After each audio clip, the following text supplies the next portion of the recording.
श्री गणेशाय नमः, श्री सरस्वती शारदाय नमः, श्री सिद्धिविनायकाय नमः, श्री द्वादश ज्योतिर्लिंगाय नमः, मूळपीठ निलंबिकाय नमः। आई अनसुये, हे विश्वविजय तूच देई स्फूर्तिमाय, अमृत कथा तुझी सांगावया, अनंत अपराधी मी आई, अपराध माझे पोटी घे, अभयदान या दिना दे, करी याचना तुझ कमलासुत। आई अनसुये, तू लहरीत असता गातेस, आम्हा बाळांना अंगाई, सात्विक सेविका प्रतिभा वसंत माटे यांनी ऐकिली तशीच कथिली तुझ्या पदांची नवलाई। रामकृष्ण शंकर विठ्ठल रखुमाई यांच्या नावांची तर तुला अपूर्व आवड आई, प्रसन्न तुझवर जगन्नायक, तुझा आवडती भक्तिगीत गायक, संगीत तुझं वाटे सुखदायक। नागपुरात आहेत प्रसिद्ध गायक नामतयांचे रघुनाथ बोबडे, भक्तिमार्गी त्यांचे मन जडे, नित्य ईश पूजन त्यांना घडे, कमलासुत रचना त्यांना आवडे, शेगावीच्या गजाननाची रघुनाथरावांना भक्ती, श्रीराम गजानन दिगंबरा हा मंत्र नित्य जपती, अनसुया मातेवर अपार श्रद्धा ठेविती। पत्नी माधवीसह गेले एकदा अनसुया मातेच्या दर्शना, नतमस्तक झाले अनसुया आईचे चरणा, तोच माधवी मनात करी प्रार्थना, आई माझे स्वतःचे घर होईल ना? तोच अनसुया माता हसली, म्हणाली काय घर घर करून राहिली, भेटन ना मोठी हवेली, मन ना गाणं। भाविक रघुनाथरावांनी स्वरांची तार छेडली, दे मजा आशीर्वाद अंबे अशी म्हटली पदावली। आई अनसुयेचे अमृत दृष्टी फिरली रघुनाथराव माधवीवर, नागपुरात खांबल्याला टुमदार लाभली बंगली, आई अनसुयेची शब्दावली फुलली, म्हणून लाभले नाव त्यांच्या वास्तुप्रती शिवगौरी। पुढे अनसुया मातेच्या कृपेने रघुनाथरावांनी उत्तम गायले गाणे, स्वरवंदना ध्वनिफिती माझी, प्रसिद्ध गायक ठरले वैदर्भी। रघुनाथराव गाऊ लागले म्हणजे अनसुया आईचे मन डोले, मग हसत वात्सल्याने बोले, मन ना गाणं काऊन थांबले, ऐसी ममता करीती आई सदोदित, भक्तांचे पूर्वी सकल मनोरथ, कौतुक करुनी जनांतरी। विदर्भात नागपूर शहरातले विद्यमान महापौर श्रीमान बबनरावजी येवले अनसुया आईचे भक्त भले, महापौर होण्याआधी मुंबईला गेले पक्ष श्रेष्ठींच्या भेटीला। तिथे उभे असता रांगेत एक म्हातारी आली हसत, म्हणाली गड्या तुझं काम तर होईल, पण अशीच रांग पुढे लागेल तुझ्याही घरापाशी। बबनरावजी म्हणाले, मायबाई तू करतेस माझी थट्टा, पण माझ्या नावाला लागू नको देऊ बट्टा, तुझ्या कपाळी लावीन कुंकू मळवट्टाचा पट। बबनराव गेले श्रेष्ठींच्या दालनात, तिथेही ती म्हातारी हसत होती बबनरावांकडे बघत। म्हातारीचे शब्द खरे झाले, बबनराव उमेदवार म्हणून नियुक्त झाले, पुढे झाले नागपूरचे महापौर। बबनराव म्हणतात, माझ्या अनसुया आईची लीला अपरंपार, म्हणून म्हणतो करावा सतत गजर अनसुया आईचे नावाचा। गणेश नगराचे लोहे विठ्ठलराव सांगती आई अनसुयेचा अनुभव। एसटीत असता बस चालक, दुर्घटना घटली एक नागपूरच्या गांधीनगर चौकात, पती पत्नी एक जोडपे जखमी झाले अपघातात, कोर्टात केस सुरू झाली। विठ्ठलराव लोहेंनी माते अनसुयेची करुणा भागली, मातेंची कृपा झाली, विठ्ठलरावांनी केस जिंकली, निर्दोष सुटले खटल्यातून। मानेवाड्याची राहणारी छबुताई सायरे एक पतिव्रता नारी, तिचे पती मधुकरराव झाले आजारी मधुमेहाच्या व्याधीने। छबुताईंची भक्ती शेगावीच्या गजानन महाराजांवरी, तशीच श्रद्धा पारटसिंगेच्या अनसुया मातेवरी। मधुकररावांना दवाखान्यात केले भरती, छबुताईंच्या धडकी भरली चित्ती। अनसुया आई आली रेशीमबागेत श्री गजानन महाराजांचे मंदिर, तिथे दर्शन घेऊन अनसुयेला छबुताईंनी केली विनंती, आई अनसुये जरी नाही मला संतती, मी मुळीच मानित नाही खंती, पण असू दे अखंड सौभाग्यवती, कृपा करी माझ्या स्वामीवरती। अनसुया मातेने छबुताईंच्या अंगावर फेकला तो प्रसाद खाऊ घातला दवाखान्यात छबुताईंनी पतीला। अनसुया मातेच्या कृपेने मधुमेहाच्या व्याधीने सोडले मधुकररावांना, पूर्ववत जायला लागले विद्यापीठात कामावर। आता तर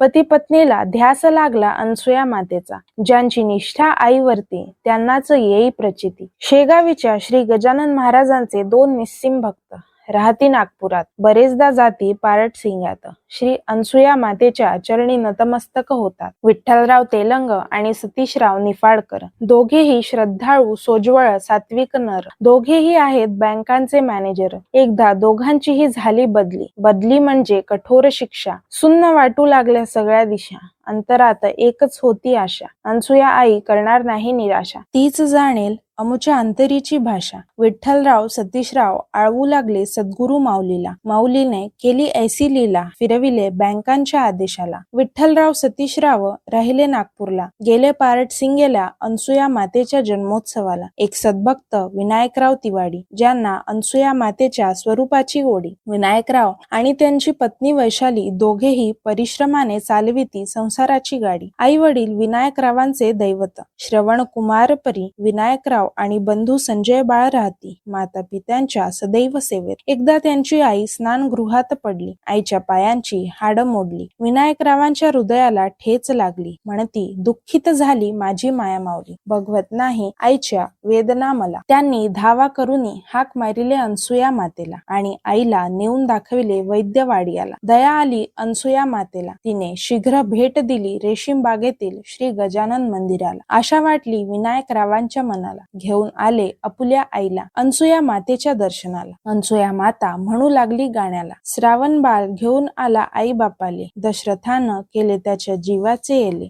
जलम घ्यावा लागे रामरायाले. कुणाच्याही ध्यानी अनसुया मातेचे शब्द नाही आले, पण लवकरच बरे वाटू लागले विनायकरावांच्या आईला. जे जे संतांचे झाले त्यांचे दुःख अवघे हरले गुरु माऊलीने. माधवराव बर्वे राहती रघुजी नगरात, श्री सद्गुरु माऊलींची आस त्यांच्या हृदयात. त्यांची धर्मपत्नी माधुरी करी संतांचे उत्सव सदनात, वृत्ती माधुरीची राही सदा दंग भजनात. एकदा वंदनाताईंसोबत गेल्या माधुरीताई पारटसिंग्यात. माऊली अनसुया होती मठात निजानंदात. माधुरीताईंचा मुलगा संजय मठाबाहेर होता उभा तिष्ठात. मनात विचार हाच, बसेल का अनसुया माता माझ्या ऑटो रिक्षात. अंतर्ज्ञानी अनसुया माता येऊन बसली काही क्षणात संजयच्या ऑटो. फिरून आल्या पारटसिंग्यात, मठात येताच म्हणाल्या जोरात, जाय न बाई आता नागपुरात. माधुरीताई मातेच्या चरणापाशी जात, तो आणखी जोरात मायाबाई बोलत, जाय म्हणतो ना नागपुरात, येथेच्या येथच काहून घोटाळत. सगळे बसून ऑटो रिक्षेत अनसुया मातेची आज्ञा घेऊन आले नागपुरात. माधवराव बर्वे आहेत नोकरीला एसटीत, कामावर त्यांना झाला होता अपघात. माधुरीताई आल्या नागपुरात, त्यावेळी त्यांना कळला वृत्तांत. माधवरावांना झाला अपघात, अनसुया मातेचे सत्य झाले वचन, परंतु मातेनेच केले माधवरावांचे रक्षण. कुठेही त्यांच्या अंगावर नव्हती खूण अपघाताची. रेशीमबागेत राहती शोभाताई पाठक, त्यांचे मन अतिशय भोळे आणि भावी. त्यांचे घर आहे खरंच गोकुळ. पती प्रभाकरराव आहेत सोज्वळ. शोभाताईंची श्रद्धा अनसुया मातेवर, देवसंतांवर त्यांची निष्ठा अपार. ज्या ज्या वेळी दर्शना अनसुयेच्या जाती, त्या त्यावेळी मनोभावे आईला भेटी देत. अनसुया माताही आनंदाने स्वीकारिती भेटी शोभाताईंच्या. एकदा श्री प्रभाकररावांना अचानक त्रास झाला. डॉक्टर धनराज गहुकर अनसुया मातेचे भक्त तसेच भक्तगणांचे आवडते डॉक्टर करीती उपचार. शोभाताईंनी लावली उदबत्ती अनसुया आईच्या प्रतिमेसमोर. पडलेला अंगारा दिला पाण्यातून पतीला. अनसुया मातेने केला साक्षात्कार अंगाऱ्यातून. बरे वाटले प्रभाकररावांना तिसरे दिनी. शोभाताई लोटांगण घालू लागल्या अनसुया मातेला. म्हणाल्या, अनसुया आई, आम्हा भक्तांची सदैव चिंता आहे ग तुला. नागपूरचे विजय शिंगणापुरे यांची मावस बहीण विठाबाई शिंगणापुरे यांची भाची सून झाली पारटसिंग्यात मलमकरांची. मीनाचा पती ईश्वर सुतारी काम करी. घरातल्या एका म्हातारीनं प्रयोग केला मीनावरी. मीनाची लग्नानंतर मासिक पाळीच म्हातारीनं बंद केली. मासिक पाळीच नियमित नसेल स्त्रीला तर ती कशी प्रसवेल संततीला, हे शल्य टोचू लागलं मीनाच्या मनाला.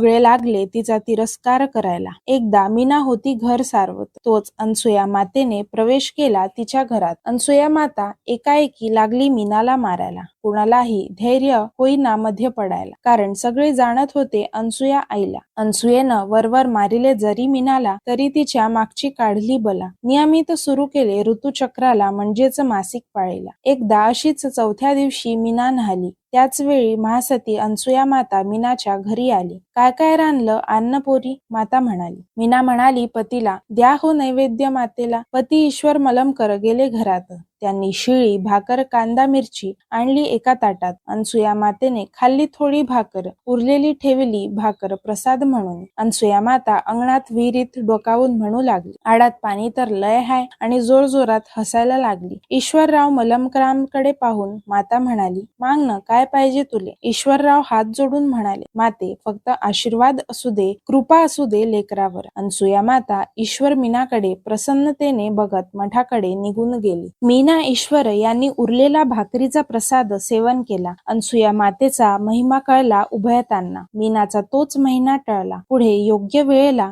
गर्भवती मीनाला एक सुंदर पुत्र झाला. नाव ठेविले त्याचे किशोर.